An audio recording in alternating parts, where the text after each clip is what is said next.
दोस्तों नमस्कार। आज हम देखेंगे लघुत्तम समापवर्तक एंड महत्तम समापवर्तक। तो पहले देखते हैं लघुत्तम समापवर्तक। उसको निकालने की दो विधियां होती है, एक तो अभाज्य गुणनखंड विधि होती है और दूसरा होता है भाग विधि। तो पहले देखते हैं कि अभाज्य गुणनखंड विधि कैसे निकालते हैं। इससे तीन संख्या है 40, 36 और 126। तीनों का पहले हम लोग गुणनखंड निकालेंगे। जैसे 40 का यहाँ निकाला गया है, 2 दूनी 4 दूनी 8 पंचे 40। तो इसको 2 का घात 3 लिख सकते हैं क्योंकि 2 3 बार आया है और 5। उसी तरह से 36 का निकालें, 2 दूनी 4 तिया 12 तिया 36। इस तरह से यहाँ पे 3 2 बार आया है तो 3 का घात 2 और 2 2 बार आया है तो 2 का घात 2 लिखा गया है। उसी तरह से 126 का गुणनखंड कीजिए, 2 तिया 6 6 तिया 18 18 सत्ते 126। इस तरह से यहाँ 2 एक बार आया, 3 2 बार आया और 7 एक बार। अब हमको तीनों संख्याओं में देखना है कि अधिकतम 2 कितने बार आया है किसी में, और अधिकतम 3 कितने बार आया है, और 5 अधिकतम कितने बार आया है। तो यहाँ देखिए 2 का घात 3 लिखा है, तीनों का कॉमन निकाला गया है। तो 2 का घात 3 यहाँ पे है, यहाँ पे 2 का घात 2 है, लेकिन हमको अधिकतम को लेना है। अधिकतम 2 कितने बार आया है तीनों में, यहाँ पे 1 बार आया है। तो हमको अधिकतम को लेना है। अधिकतम क्या है, 2 का घात 3, तो यहाँ पे लिया गया है। उसी तरह से 3 को देखना है कि अधिकतम कितने बार आया है। यहाँ पहला वाला में तो आया नहीं है, और दूसरा वाला में देखो कि 3 का घात 2 लिखा है यहाँ, और तीसरा वाला में 3 का घात 2। मतलब अधिकतम जो है 2 बार आया है 3, तो उसको 2 बार लिया गया है यहाँ। अब 5 को देखिए, 5 जो है पहला वाला में आया है 1 बार और बाकी में नहीं आया है, तो इसको 1 ही बार ले लिया गया है। 7 तीसरा वाला में आया है केवल 1 बार, तो इसको ले लिया गया है। अब इतने संख्याओं को गुणा करना है। 2 दूनी 4 दूनी 8 हुआ, ये 3 तिया 9 हुआ, और 5 सत्ते 35 हुआ। अब तीनों को गुणा किए तो 2520। इस तरह से 40, 36 और 126 का लघुत्तम समापवर्तक 2520 होगा। ये तो हो गया गुणनखंड विधि। अब देखते हैं भाग विधि। तो देखते हैं भाग विधि में यहाँ पे दिया गया है संख्या 48, 64, 72, 96 व 108। तो इनको इस तरह से पहले एक ही कॉलम में ले लेना है। इनके इस तरह से लाइन खींच के सबको पहले छोटी संख्या से डिवाइड करना शुरू करते हैं। सबसे छोटी संख्या 2 है, 2 से डिवाइड करेंगे तो ये 24 दूनी 48, 32 दूनी 64, 36 दूनी 72, 48 दूनी 96, 54 दूनी 108। उसी तरह से फिर इसको 2 से डिवाइड किए तो इतना आया। फिर इनको 2 से डिवाइड किए, यहाँ पे देखो 27 2 से भाग नहीं जा रहा है। ये सब तो चले जा रहे हैं, लेकिन 27 जो 2 से भाग नहीं जा रहा है उसको 27 ही उतार दिया गया है। तो इस तरह से उतार देना है। फिर 2 से भाग देंगे, जो जो जाएगा। यहाँ पे 6 8 चला जाएगा, 9 का 9 उतार देंगे क्योंकि 9 नहीं जाएगा, और 12 को 6 हो जाएगा। और इस तरह से 27 का 27। अब फिर 2 से भाग करना है, जो जो जाएगा। यहाँ 3 आ गया है, ये नहीं जाएगा, ये 4 चला जाएगा, ये 9 नहीं जाएगा, ये 6 चला जाएगा। इस तरह से जो जो नहीं जाएगा उसको उतारते जाना है। अब देखिए 2 जो है कब ख़त्म होगा, जब ये डिवाइड किया 2 एकम 2। अब 2 का रोल ख़त्म, क्योंकि 3 9 3 27 ये भाग नहीं जाता है। अब हम 3 से डिवाइड करना शुरू करेंगे। 3 से ये चला जाएगा, ये चला जाएगा, ये चला जाएगा, ये भी जाएगा। उसी तरह से 3 से हम डिवाइड करते गए और लास्ट में क्या आया, 3 से पूरी तरह से सब संख्या विभाजित हो गई। यहाँ पे पूरा 1 1 1 1 आ गया। अब हमको क्या करना है, इनसे जो मिला है ये सब गुणा कर देंगे। 2 कितने बार आया है, 1 2 3 4 5 6 बार। तो 2 का घात 6 कर सकते हैं या गुणा कर सकते हैं। 2 दूनी 4 दूनी 8 दूनी 16 दूनी 32 दूनी 64 यहाँ पे लिखा हुआ है। अब 3 कितने बार आया है, 3 बार। 3 तिया 9 तिया 27। अब इन दोनों को जब गुणा करेंगे तो 1728 आएगा। तो महत्तम समापवर्तक लघुत्तम समापवर्तक ये भाग विधि से हो गया। लघुत्तम समापवर्तक का अर्थ क्या है दोस्तों। लघुत्तम समापवर्त्य यानी कि वह छोटी से छोटी संख्या जिसको हम दिए हुए संख्या से भाग देना। जैसे हम लोग अभी निकाले थे 48, 64, 72, 96,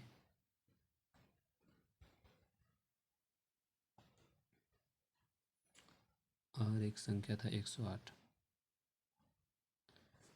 तो जब हम ऐसी छोटी संख्या ज्ञात करेंगे, हम छोटी संख्या क्या ज्ञात किए निकाले तो 1728 आया। इस संख्या को, ये छोटी से छोटी संख्या है, इस संख्या को 48, 64, 72, 96, 108 पूरी तरह से विभाजित करते हैं।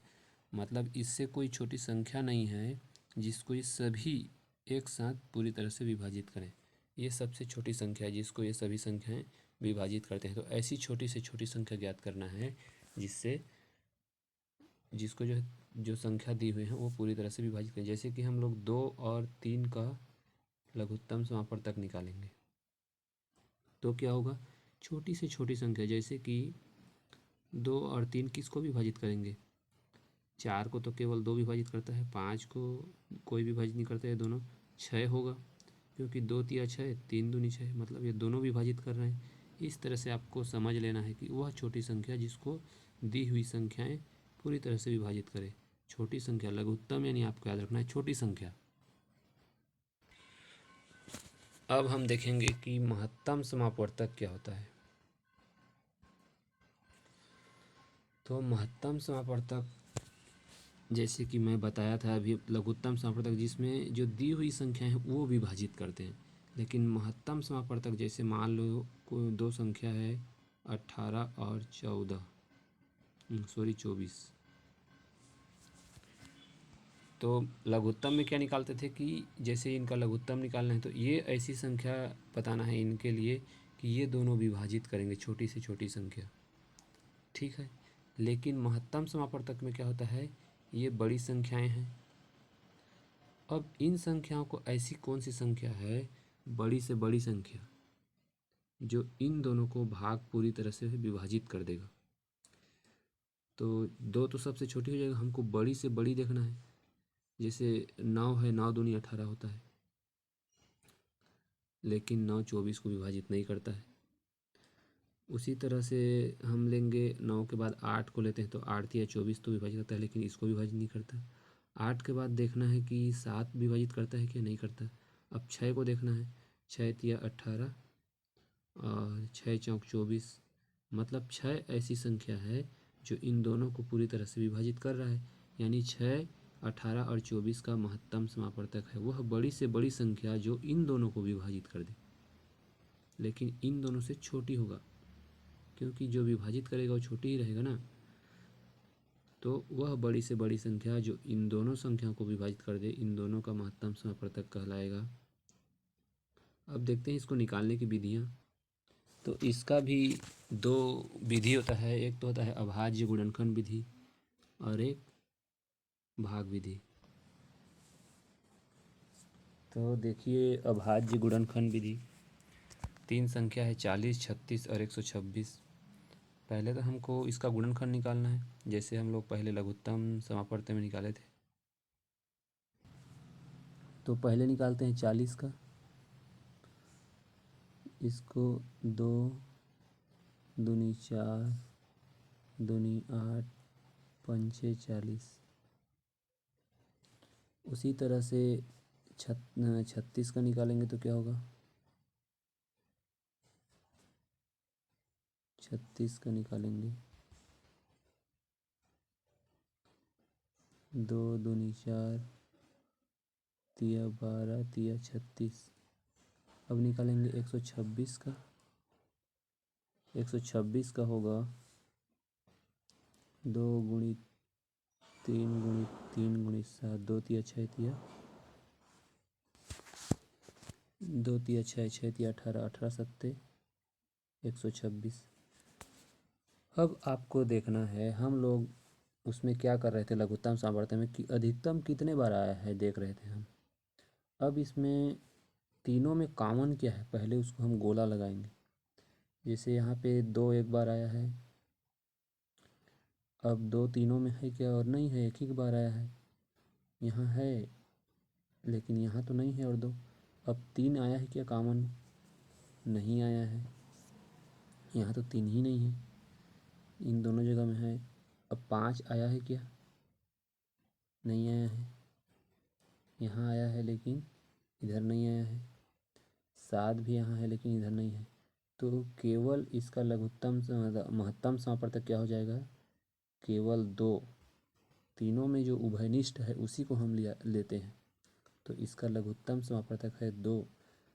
2 से ऐसी कोई भी बड़ी संख्या नहीं है जो इन तीनों को विभाजित कर सके। ठीक है, जैसे हम 4 से भाग करके देखते हैं तो 4 दाहम 40 हो गया, 4 9 36, ये 4 तिया 12 और 4 एकम 4 और बच जा रहा है 2। तो पूरी तरह से कोई भी संख्या नहीं है बड़ी संख्या जो इसको तीनों को विभाजित करे। 2 ही ऐसी संख्या है जो इनको पूरी तरह से विभाजित करता है, इसलिए 2 इनका महत्तम समापवर्तक है। अब देखते हैं भाग विधि। तो भाग विधि में क्या करते हैं, जैसे यहाँ पे दिया गया है संख्या 144, 180 और 192, और ये ऑप्शन है, इस तरह से दिया रहेगा क्वेश्चन। तो इनका महत्तम समापवर्तक निकालने के लिए पहले हम जो बड़ी संख्या होता है उसको छोटी संख्या से विभाजित करते हैं। जैसे कि सबसे बड़ी संख्या यहाँ क्या है, 180 है, और सबसे छोटी है 144। तो जब हम विभाजित करेंगे तो 144 एकम 144 किया यहाँ, अब उसको घटाते हैं, सबको पता है भाग, तो आया 36। अब ये जो 36 है उससे जो इस छोटी संख्या को है जिससे हम इसको भाग दे रहे थे, छोटी संख्या को भाग देना है। 36 से 144 को भाग दिए, तो इस तरह से 36 चौक 144। अब क्या क्या हमको प्राप्त हुआ,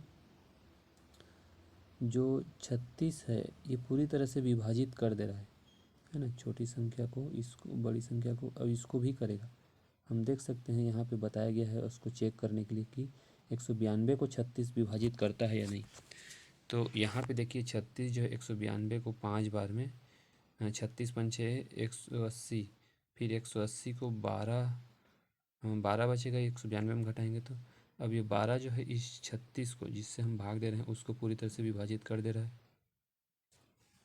तो इस तरह से छोटी से छोटी संख्या क्या हो गई, 12, जो इनको पूरी तरह से विभाजित कर रहा है। तो 12 इनका क्या हो जाएगा, महत्तम समापवर्तक। आपको मैं अलग से एक और बता रहा हूँ, जो संख्या है, मान लो 3 संख्या हैं, दूसरा कलर का पेन लेते हैं, 64 है, 80 है और 120 है। इनका महत्तम समापवर्तक हमको निकालना है। तो सबसे पहले छोटी संख्या देखना है और बड़ी संख्या, और बड़ी संख्या को हम छोटी संख्या से भाग दे देंगे। जैसे 120 को हम 64 से भाग देंगे, तो 64 दूनी करेंगे तब तो 120 से ज़्यादा हो जाएगा। 64 एकम 64, जब इसको घटाएंगे तो यहाँ आएगा 6, ये 11 हो जाएगा, 11 में 6 गया 56। अब ये जो 56 आया है इससे विभाजित करना है 80 को, 56 एकम 56 होगा, ये है ना, सॉरी, इस 56 से 80 को विभाजित नहीं करना है, मतलब 64 को करना है, जिस संख्या से हम इसको भाग दिए। तो यहाँ पे हम लिख सकते हैं कि 64 भागित 56, 56 एकम 56 हो गया ये। अब इसको जब माइनस करेंगे तो 8 आया यहाँ, और यहाँ पे 0 आएगा। अब यहाँ पे 8 आया है, तो अब किसको भाग देना है, इस 56 को, जब तक भाग ना जाए ऐसे ही करते रहना है। तो 8 सत्ते 56, ये पूरी तरह से भाग हो जाएगा 7 बार में। ठीक है, अब 8 से पूरी तरह से ये डिवाइड हो गया, 64 और 120 है ना, क्योंकि 64 और 120 को हम ले चुके। अब क्या बचा, 80। देखते हैं, अब 80 को 8 से भाग देना है, क्योंकि 8 हमको मिला है, तो 80 को 8 से भाग देंगे तो 8 दहम 80। अब ये 8 इसको भी विभाजित कर दिया, यानी 8 क्या है, 64 का और 80 का और 120 का महत्तम समापवर्तक है जो तीनों को विभाजित करता है। 8 अट्ठे 64, 8 दहम 80, और ये 8 दहम इसको विभाजित करेंगे तो 8 8 एकम 8 बच गए 4 40, 8 पंचे 40। इस तरह से ये तीनों संख्या को विभाजित कर देता है। सबसे बड़ी संख्या जो तीनों को विभाजित करता है 8 है, इसलिए 8 को हम महत्तम समापवर्तक मानेंगे। इस तरह से आपको भाग विधि और अभाज्य गुणनखंड विधि से निकालना है लघुत्तम और महत्तम समापवर्तक। अब हम देखेंगे भिन्न संख्याओं का लघुत्तम एवं महत्तम समापवर्तक कैसे निकालते हैं। तो हम लोग देखते हैं कि महत्तम समापवर्तक पहले कैसे निकालते हैं। यहाँ पे क्वेश्चन है, दिखाई नहीं दे रहा है, तो यहाँ पे लिखा हुआ है, आप देख सकते हैं। 54/9 है ये, और ये 3 सही 9/17 है, और ये 36/51 है, यहाँ लिखा हुआ है। तो इनको निकालने के लिए सबसे पहले क्या करते हैं, देखिए।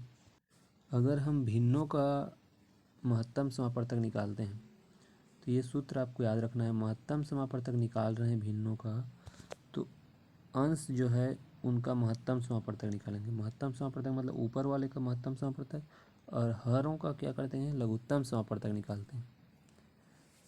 ये सूत्र आपको रट लेना है। यदि हम इसके जस्ट उल्टा, यदि हम किसी भिन्नों का लघुत्तम समापवर्तक निकालेंगे तो ऊपर वाले संख्या का लघुत्तम निकालेंगे और नीचे वाले संख्याओं का महत्तम निकालेंगे, देख सकते हैं। तो बस आपको ये याद रखना है, महत्तम समापवर्तक का मतलब ऊपर का महत्तम, और लघुत्तम समापवर्तक का मतलब ऊपर का लघुत्तम, और नीचे का उसके जस्ट विपरीत। महत्तम समापवर्तक निकालना है तो नीचे का लघुत्तम होगा, और लघुत्तम समापवर्तक निकालना है तो नीचे का महत्तम निकालना पड़ेगा। तो ये दोनों सूत्र आपको याद कर लेना है। अब देखते हैं 54/9। अब इसको जब हल करेंगे 17 या 51 और 9 60/17 हो जाएगा, और ये 36/51 हो जाएगा।